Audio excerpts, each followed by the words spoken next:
पहा फक्त Maharashtra superfast news, आवाज जनतेचा। नमस्कार, मी मनाली करण महाराष्ट्र सुपरफास्ट न्यूजमध्ये आपल्या सगळ्यांचे स्वागत करते। आज नालासोपारा येथे ओमकार रेल्वे प्रवासी भजन मंडळ संलग्न श्री संत सेवा भजन सामाजिक संस्था, श्री संत ज्ञानेश्वर माऊली भजन सामाजिक संस्था 19वा भव्य दिव्य वर्धापन दिन सोहळा साजरा करण्यात आला। तर आपण जाणून घेऊया त्यांच्याकडून की या कार्यक्रमाची रूपरेषा कशा प्रकारे आहे। सर्वप्रथम रामकृष्ण हरी। आज ओमकार रेल्वे प्रवासी भजन मंडळ या मंडळाचा हा 19वा वर्धापन दिन सोहळा आहे आणि 20व्या वर्षात पदार्पण आहे। आज या मंडळाची स्थापना ही 2006 साली झाली आणि तेव्हापासून आजपर्यंत अविरतपणे आणि अखंडपणे आपली भजन सेवा चालू आहे। ओके, मला एक सांगा की ही जेव्हा संस्था चालू झाली किंवा तिथपासून जी लोक तुमच्यासोबत आहेत ती शेवटपर्यंत म्हणजे आत्तापर्यंत आहेत किंवा आणखी नवीन आलेत किंवा सोडून गेलेत, कशा प्रकारे तुम्ही सांगा, तुमचा अनुभव कसा होता?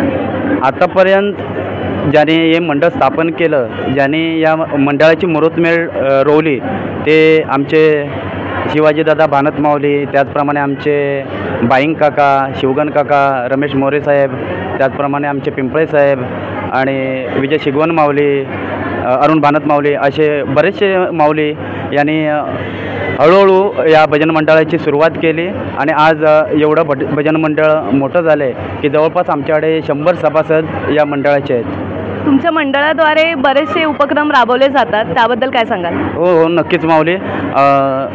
या मंडळाच्या वतीने आजपर्यंत आम्ही स्वच्छता मोहीम, श्री संतसेवा भजन सामाजिक संस्थेच्या वतीने राबवण्यात येणारा स्वच्छता मोहीम, यामध्ये आम्ही रेल्वे परिसर साफ केला होता, चर्चगेट ते विरारपर्यंतचा, आणि त्यानंतर वृक्षारोपण, या वृक्षारोपण सोहळ्यामध्ये सुद्धा आपल्या ओमकार भजन मंडळाचे बरेच सभासद, जवळजवळ 40 सभासदांनी सहभाग घेतला होता।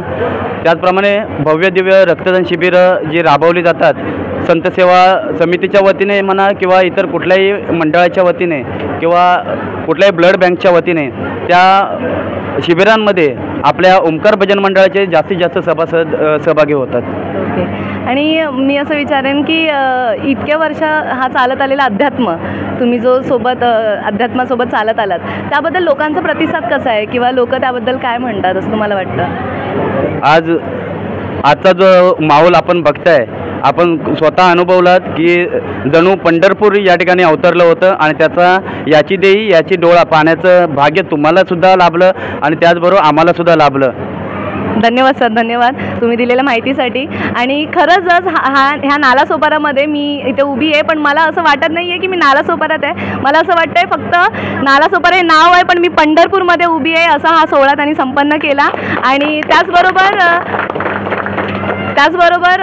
जेव्हा इथे आम्ही आलो तेव्हा इथे रिंगण चालू होतं आणि इतका भव्य दिव्य असा कार्यक्रम होता, आम्ही स्वतःला सावरू शकलो नाही आणि आम्ही सुद्धा त्या रिंगणात एकत्र मिसळून हा सोहळा संपन्न केला। धन्यवाद। कॅमेरामन प्रवीणसह मनाली करण, महाराष्ट्र सुपरफास्ट न्यूज, नालासोपारा।